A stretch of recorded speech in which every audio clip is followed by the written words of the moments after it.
வணக்கம் மக்களே. நம்ம இப்போ மன்னார்குடி பெரிய கோயிலுக்கு தான் வந்திருக்கோம். கும்பாபிஷேகத்து அன்னைக்கு நம்மளால் உள்ளே வர முடியல.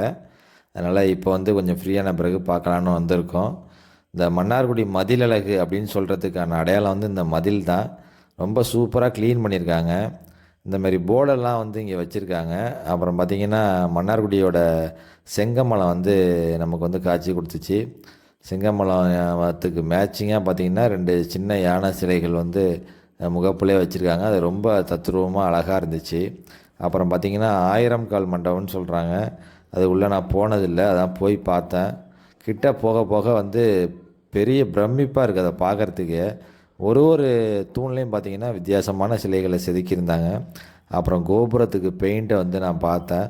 ரொம்ப நுணுக்கமாக, ரொம்ப அழகாக, பொறுமையாக ஒரு சிலைக்கும் ஒரு சின்ன சின்ன இடத்துக்கும் பார்த்திங்கன்னா அவ்வளோ அழகாக பெயிண்ட் பண்ணியிருக்காங்க.